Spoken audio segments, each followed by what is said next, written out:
All right, thank you very much. Mr. Good, you are now recognized, sir. 5 minutes. Thank you, Madam Chairman. Thank you to Ranking Member for holding this hearing. I want to thank our witness who is here, Ms. McCutchen, for being with us in person. I suspect this will be a requirement of this and every other committee in a few months, and I appreciate your courageous example of being here with us in person.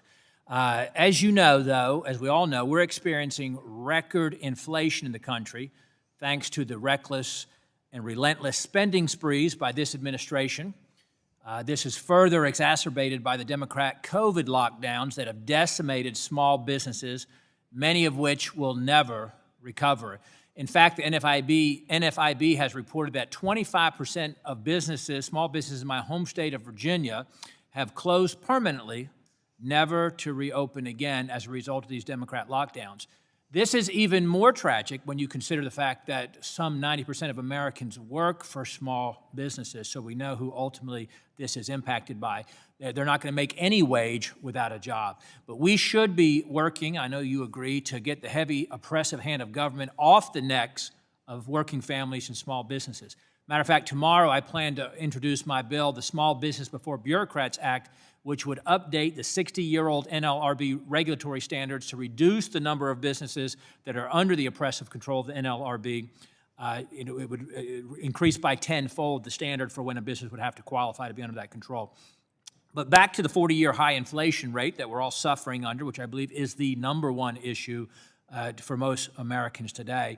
In the State of the Union address, this president made it clear that he blames business owners, or seemed to make that clear that he blames them. I don't know if he was dishonestly trying to deflect from his terrible record, his failed policies, or if he simply, after 50 years in government, does not understand what it takes to run a business, to operate at a profit, when he said to businesses, lower your costs, not recognizing that businesses every day try to do two things: increase revenue, reduce their costs so they can survive, meet their payroll, keep their employees or doors open, and employ their employees.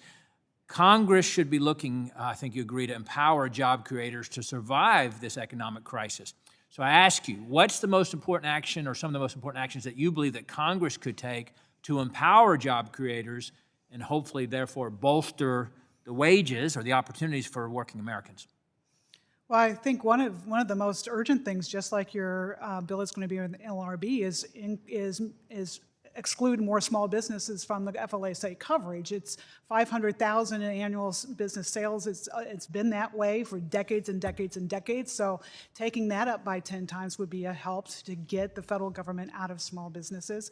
But this bill would do the opposite effect, right? It would, I mean, yes, under this bill, even minor unintentional violations, the penalty is going to be $22,000 per violation per employee. Now think about that.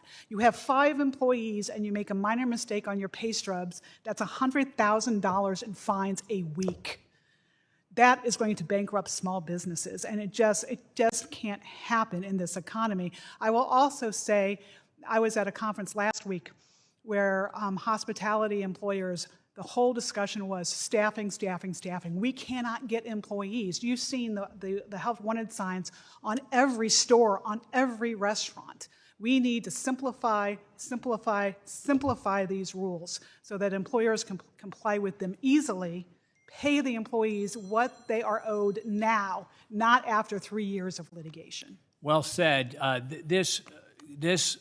tell folks back home in the district, this Democrat majority looks with contempt and disdain at job creators, employers, business owners, and believes that they seek to exploit their employees. They must have done that to become successful and to be an employer to begin with, and continues to layer more and more consequence, punitive damages upon employers who are just trying to survive, just trying to pay their employees. Could you speak, with the limited time that we have, that what you referenced the need for clear and simple labor rules. What should Congress do to more simplify and eliminate some of those to help small business owners? Well, my written testimony actually has 10 ideas for FLSA reform that would help do that. That includes, for example, and refocus on low-wage workers. That includes excluding high-compensated workers from the coverage of the FLSA, make them exempt. It includes allowing businesses and employees to enter private waivers of claims so they can resolve issues quickly and privately without the danger of being sued again. I could go on and on. We just need the regular rate. You know, I'm sorry for the time, but you know, today to get staffing, businesses have to give special benefits and special pay. Like Dollywood, where I'm from in Eastern Tennessee, is giving full free college educations to every full-time and part-time employee from day one. Now, before the Trump administration regulations on the regular rate, that would have caused overtime liability, free meals, free health care. You can't give that without violating the FSA. Thank you very much. Thank you. We've got to move on. Thank you, Madam Chairman. I yield back. Thank you.